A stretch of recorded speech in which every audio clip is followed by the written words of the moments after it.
3. Hi everyone, welcome to podcast Cinis, cewek manis. Yeay.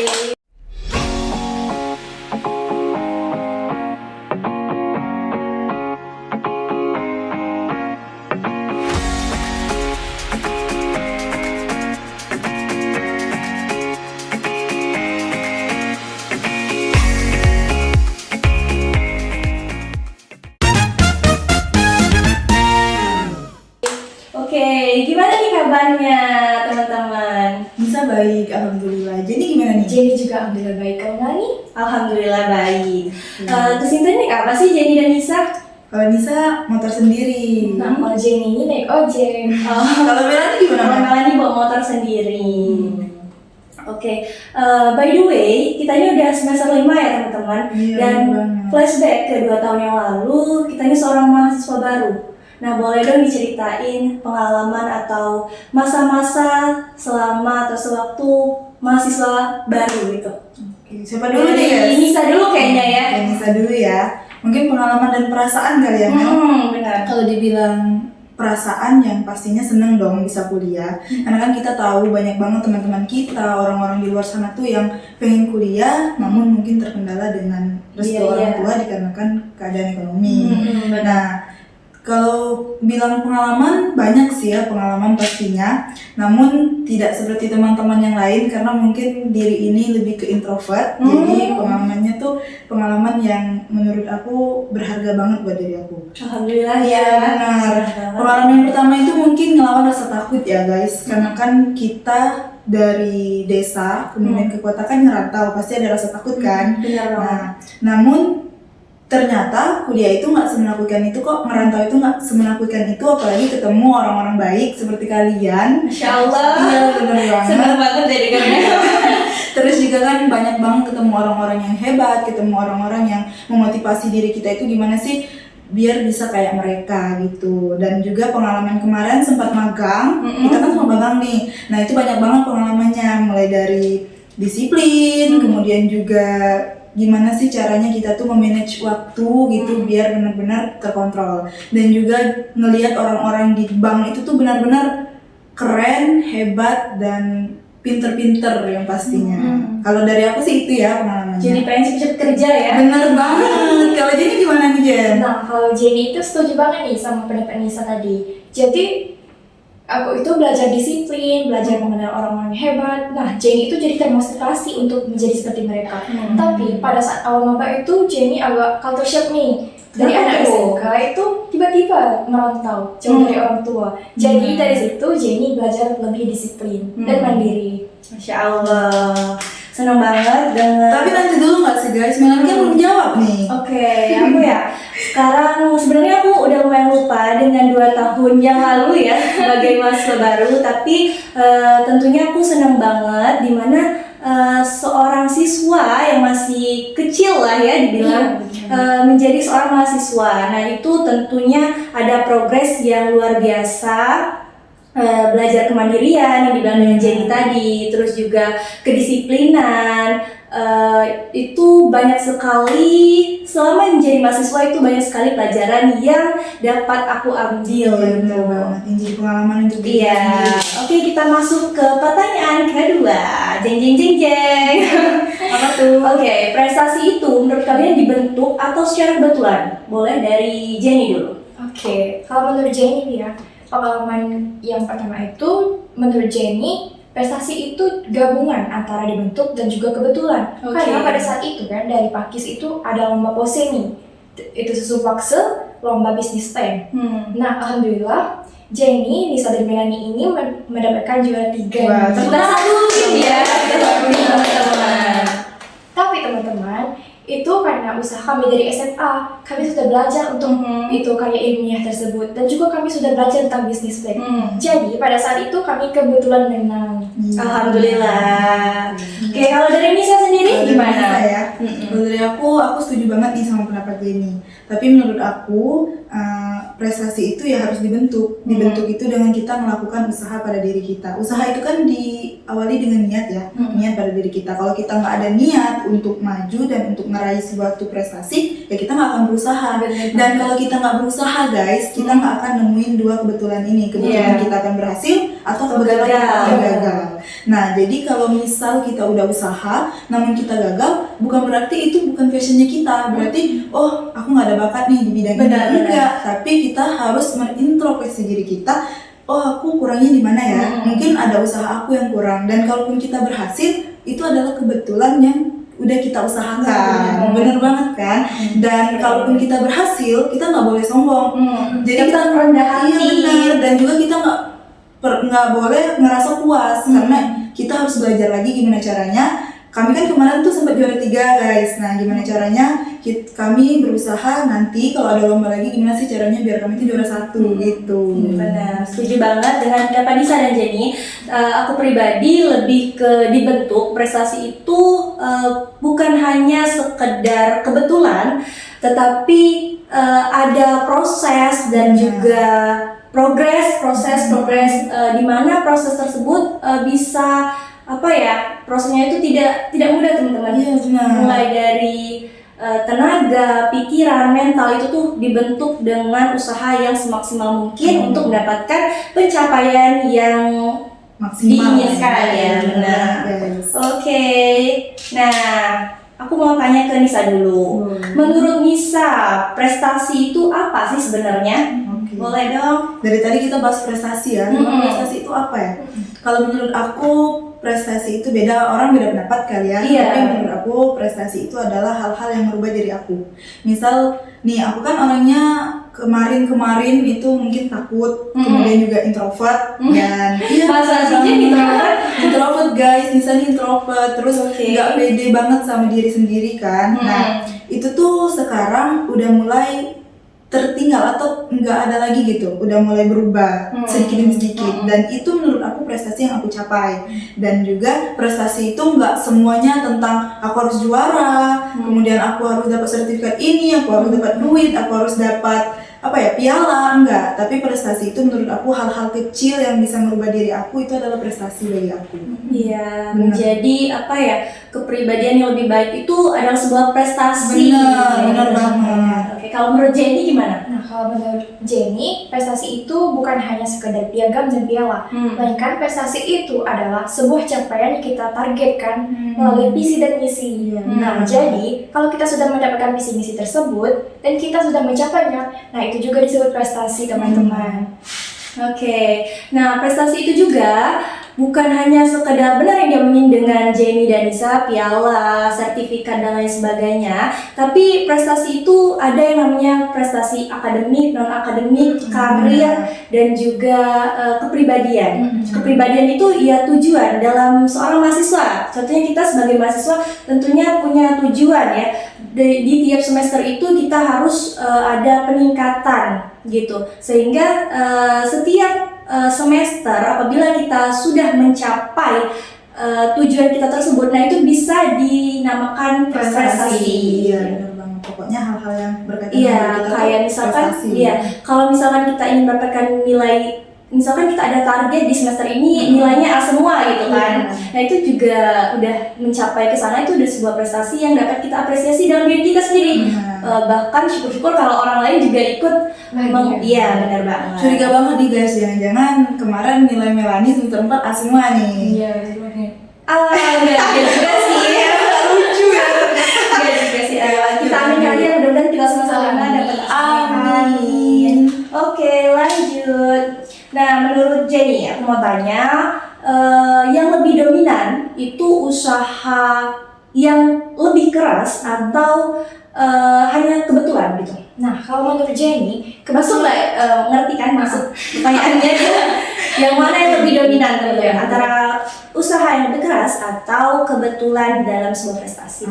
kalau menurut Jenny, kebetulan itu hanya untuk orang-orang yang sudah melakukan usaha di masa lalunya. Jadi, kalau teman-teman tidak melakukan usaha ataupun progres, maka teman-teman tidak akan mendapatkan kebetulan atau keberuntungan tersebut. Jadi, untuk mendapatkan kebetulan itu, teman-teman harus terus berusaha dan terus mengupdate diri. Kebetulan yang menjadi keberuntungan. Iya, benar sekali. Kalau Nisa gimana? Kalau Nisa ya, setuju banget sama Jenny. Kalau menurut Nisa yang lebih dominan itu adalah usaha keras. Belajar dari kita lomba kemarin guys, kami itu benar-benar usaha loh. Kami usaha untuk melawan rasa takut, melawan rasa nggak percaya diri dalam diri kami. Kemudian juga bagaimana caranya sih meyakinkan orang tua agar merestui untuk berangkat ke Prabu Itu ya. lumayan sulit Iya, ya, bener banget karena ya. ada perjuangan tersendiri. Apalagi kan Nisa ini dari Sekayu, Yang terus ke jauh ya, Palembang, lumayan. dari Palembang baru ke Jauh. Prabu. Nah itu minta izin ke orang tua tuh harus benar-benar usaha yang Tepuk keras. tangan dulu dong. Keren banget. Jadi Masya menurut Allah. Nisa yang lebih dominan untuk meraih prestasi itu ya kita harus berusaha. Benar kata Jenny, kalau kita nggak usaha, dua kebetulan antara berhasil dan gagal itu nggak akan kita capai. Jadi kalau kita ingin merasakan berhasil ya kita harus usaha lebih keras. Kalaupun kita kalah, bukan berarti usaha kita tuh oh berarti aku udah usaha tapi aku kalah, enggak, tapi seharusnya kita introspeksi diri. Oh berarti di usaha aku ini ada yang kurang, gitu sih menurut aku. Kalau menurut Melanie gimana ya? Sebenarnya jawabannya itu sudah terwakilkan oleh Jenny dan juga Nisa. Yang mana yang lebih dominan tentunya usaha yang lebih keras. Karena menurutku sebuah prestasi itu tidak ada yang kebetulan. Walaupun kita memulai prestasi itu dengan coba-coba, tentunya kita masuk di semifinal atau langsung ke final itu tentunya membutuhkan perjuangan dan juga proses atau jalannya tuh sampai usahanya itu yang lebih keras, lebih effort gitu ya. Oke. Untuk selanjutnya boleh deh siapa aja duluan ceritain pengalaman prestasi yang paling berkesan di antara Jenny dan juga Nisa. Siapa yang mau duluan? Oke, Nisa aja ya. Oke, boleh. Oke, prestasi yang paling berkesan ya. Iya, benar banget. Ya kemarin, Temilrek kemarin, Temilrek yang diadain sama Pose ya. Iya. Itu dia jadi sama 3 provinsi guys, ada dari Bengkulu, ada dari Lampung, dan ada dari Sumatera Selatan. Nah, kami itu perwakilan dari Pakis kan. Kita tangan dulu dong Pakis. Senang banget ya, aku senang banget sih acara itu. Nah, karena itu tuh pertama kali loh, dari semester 1 sampai semester 4, pertama kali ke lomba. Dan alhamdulillahnya dari usaha kami berhasil mendapatkan juara 3. Oh iya. Iya, harus banget. Nah itu dong. sebenarnya dimulai dari coba-coba, tapi kami setelah masuk final itu benar-benar effort Iya, banget ya. benar. Sampai semalaman kita tuh nggak tidur-tidur loh guys. Benar. Dan jadi itu adalah prestasi yang paling berkesan kalau di diri aku ya. Jadi yang tadinya aku ngerasa aku nih ada bakat nggak sih di bisnis plan ini? Oh ternyata dengan adanya tim, dengan adanya dukungan, dengan adanya saling mengusahakan, ternyata kami bisa menang dan Alhamdulillah. Iya benar, dan ternyata benar prestasi itu tuh bukan kita harus udah punya bakat di situ, bukan, tapi kita tuh harus Mau berusaha coba. dan mau coba. Benar banget Mel, kita tuh harus mau coba. Itu sih. Jangan takut untuk mencoba. Benar. Karena ketakutan kita itu belum tentu itu yang terjadi menjadi realisasinya. Benar, betul. Asal kita mau usaha. Iya. Jadi dulu nih apa Jan? Gimana menurut Jenny? Nah, kalau menurut Jenny, pengalaman yang itu paling berkesan atau prestasi yang paling berkesan itu pada saat awal semester, nah kan ada tes untuk mahasiswa, beasiswa KIP kuliah. Nah, di situ alhamdulillah Jenny dan Nisa itu lulus beasiswa. Masya Allah. Yang menerima beasiswa KIP nih guys. Nah, jadi setiap mahasiswa KIP kuliah itu diwajibkan untuk tinggal di asrama, teman-teman. Nah, di mana? Di asrama itu ditargetkan juga teman-teman untuk menghafal hafalan juz 30. Nah, dari tantangannya dari situ kami itu sangat berusaha untuk membagi waktu kami, membagi jam tidur kami, dan membagi jam hafalan kami. Tapi alhamdulillah kami berhasil melakukannya, dan kami alhamdulillah juga mendapatkan penghargaan tersebut. Jadi kalau menurut Jenny itu pengalaman yang paling berkesan dan prestasi yang paling berkesan karena dilakukan dengan usaha, teman-teman. Benar banget. Aku menjadi saksi bahwasannya mereka ini nggak tidur guys. Sampai tidurnya itu di kampus curi-curi pas jam kosong gitu, itu mereka tidur. Ya, Oke, dua dan langsung aja kita masuk ke pertanyaan selanjutnya. Nah, kenapa public speaking itu penting dan apa sih tantangan dalam menjalankan public speaking itu sendiri? Boleh dari Jenny dulu. Nah, kalau dari Jenny, public speaking itu penting karena setiap ranah pekerjaan atau ranah masyarakat dibutuhkan public speaking agar kita dapat menyampaikan sebuah pendapat kita dan diterima oleh orang lain. Tapi tantangannya adalah bagaimana sih kita memulai public speaking tersebut? Dan diri kita itu masih ada ragu nih, rasa takut, ketakutan yang benar-benar mencekam itu ya, susah untuk dan kita harus melawan rasa tersebut, teman-teman. Benar guys. Pokoknya jangan takut untuk mencoba sih. Melani dulu nih guys. Untuk Aku mau terakhir aja. Nanti aku mau cerita soalnya. Tadi kenapa aku tertarik di bidang public speaking ya? Tentunya pada era yang udah modern banget, digital ya bisa dibilang. Kita itu sangat membutuhkan skill yang namanya public speaking. Apalagi kita sudah menjadi seorang mahasiswa yang tentunya kita tuh banyak sekali ketemu orang-orang hebat di luar sana. Dan gak mungkin sebagai seorang mahasiswa yang berpendidikan tinggi, kita tidak bisa mempunyai skill public speaking itu. Malu dong nantinya ya Kak. Jadi kita tuh harus melatih diri kita untuk bisa berbicara di depan khalayak umum. Kita bisa mulai dari nonton podcast mungkin ya. Terus juga di YouTube itu sudah banyak, di TikTok sudah banyak edukasi mengenai public speaking teman-teman. Dalam acara seminar juga kan itu sudah banyak sekali yang membicarakan tentang public speaking. Jadi kita dapatlah tips and trick untuk public speaking tadi. Nah, untuk tantangannya ya, mungkin benar banget yang dikatakan oleh Jenny tadi. Tantangannya itu mungkin sebagai seorang individu takut mencoba, takut memulai itu menjadi masalah yang luar biasa. Aku juga pribadi sebenarnya masih takut untuk bicara di depan umum, tapi kita terus berlatih teman-teman. Kayaknya semua orang ya guys, semua orang awal-awal tuh pasti takut. Kalau Nisa gimana? Nah, kalau Nisa nih, nih. kalau Nisa mau cerita nih guys, ada tips dikit. Oke, boleh dong diceritain. Penasaran banget nih. Kenapa tadi pertanyaannya tertarik sama dunia public speaking? Dan apa sih tantangannya? Iya, jadi bener banget dari Jenny, dari Melani, kita kan sebagai di zaman sekarang pasti banget butuh banget apa ya, bakat public speaking ya, skill ya. Nah, apalagi kan kita mahasiswa nih guys, pasti kita akan banyak banget ketemu sama orang baru, kemudian juga kita akan terjun ke masyarakat, dan itu tuh butuh apa ya, skill yang dilatih. Kalau kita nggak melatih dari sekarang, kapan lagi dan berbicara itu nggak gampang loh. Kalau kita mau asal-asalan iya bisa, tapi kalau mau terstruktur itu susah dan itu perlu dilatih. Nah, awal kali aku tertarik di dunia public speaking itu di bagian MC ya. Masya Allah. Nah, siapa sih yang ngedorong aku buat MC? Siapa sih yang ngedorong aku masuk ke dunia public speaking itu? Siapa tuh? Siapa ya kira-kira? Cowoknya kali ya? Kayak aku guys, orang tua aku. Wah, Masya Allah.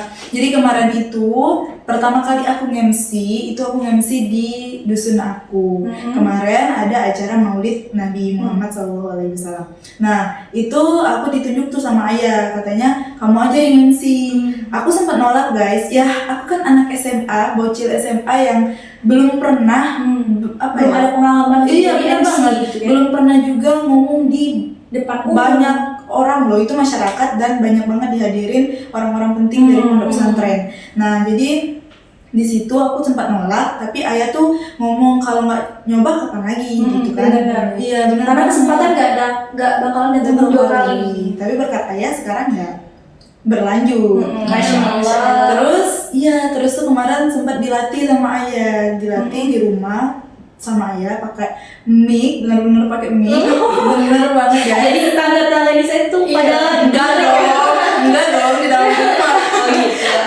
Iya, terus tuh teks-teksnya itu ditulis kan, sampai ngomong terima kasih pun ditulis karena aku nggak tahu bagaimana cara pengucapannya, kan aku nggak ngerti kemarin. Jadi kata ayah, kalau kamu takut ada tips nih guys buat kalian juga. Penasaran nggak? Penasaran banget dong. Kata ayahku, kalau misalnya kita gugup, kita tuh jangan tatap mata orang yang di depan kita, gitu katanya. Kalau lagi bicara sama banyak orang, kita tatap ujung kepalanya guys, ya. Kalau dia pakai hijab, ujung hijabnya. Oh, jadi di sini ya gitu ya? Iya benar. Jadi tuh antara kepala sama dinding gitu, tapi seakan-akan mata kita tuh tertuju ke mata dia, padahal kita nggak natap dia, kita tuh natap kepalanya atau ujung rambut dan ujung hijabnya. Nah, itu aku terapin kemarin waktu pertama kali aku MC. Dan oke lah ya, memang benar-benar berhasil. Walau memang awal-awalnya aku tuh masih nervous, ya wajar dong pertama kali jadi nervous. Nah itu kemudian juga di SMA aktif di organisasi pramuka tuh, sering MC, ngajuin diri buat MC karena udah terlatih kan, udah bisa, dan akhirnya sampai sekarang pun sering MC. Dan juga kenapa tertarik di dunia public speaking, kita kan sering ikut seminar nih, dan di situ tuh keren-keren banget loh orang. Benar banget. Benar kan? Benar. Terus juga di IG, di TikTok, orang-orang hebat itu mereka tuh awalnya benar-benar melatih public speakingnya. Iya benar.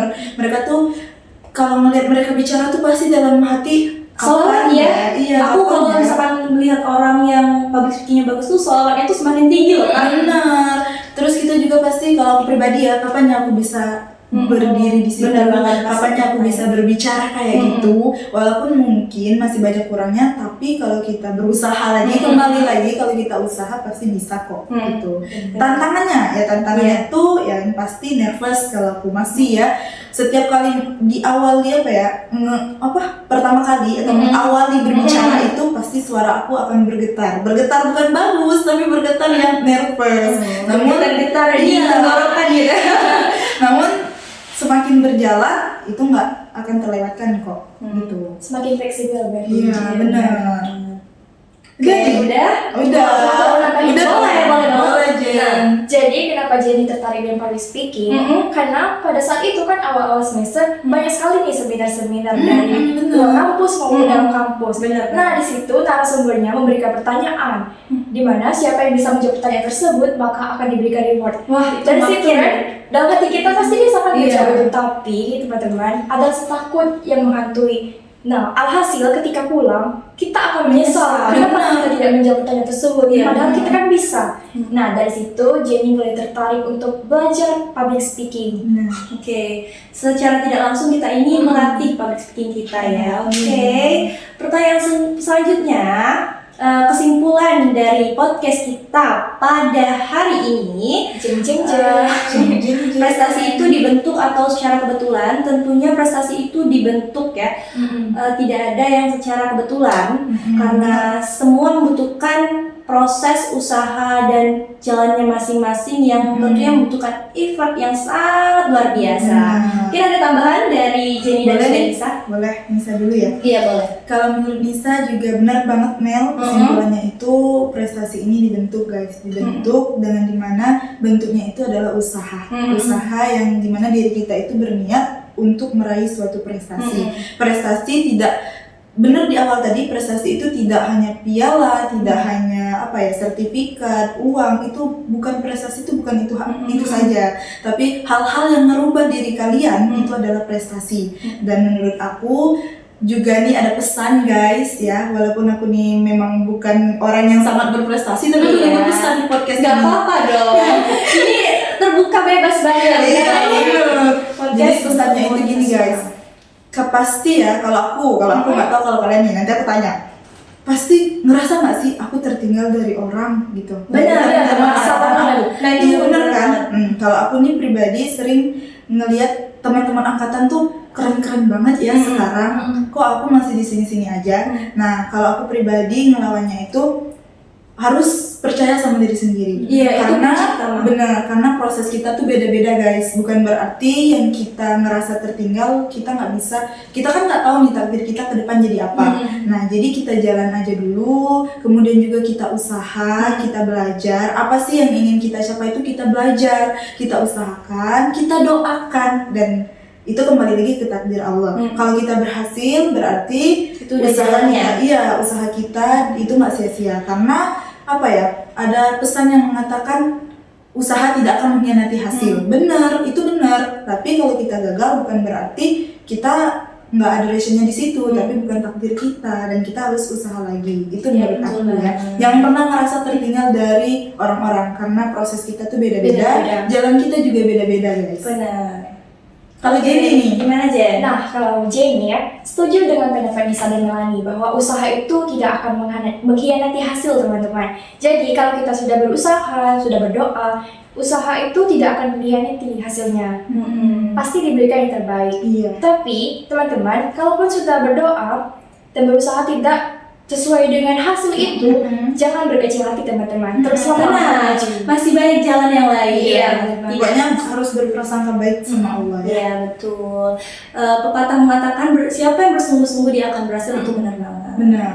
Oke, udah cukup? Udah Jo. Dan kalau misalkan kalian merasa tertinggal, jujur aku pun merasa tertinggal dengan yang lain, Iya tetapi kan guys, karena mereka tuh keren-keren loh. Iya. Kalian tuh keren-keren guys. Kayak orang tuh udah kita Benar, masih pengen nyoba tapi diri ini introvert. Harus tapi untuk diakui. kalian yang punya sifat seperti itu dan kita juga ya, walaupun kita merasa tertinggal, jangan pernah untuk berhenti berjalan karena proses itu berbeda-beda, ada yang cepat dan kita tidak tahu bahwasanya orang yang cepat itu gimana sih jatuh bangunnya mereka, terus mental healthy-nya gimana gitu kan. Karena orang-orang yang keren proses itu mereka. ya, apalagi angkatan kita sekarang ya, bicara tentang angkatan kita. Sudah semester 5 guys. Iya, karena mereka tuh juga berproses.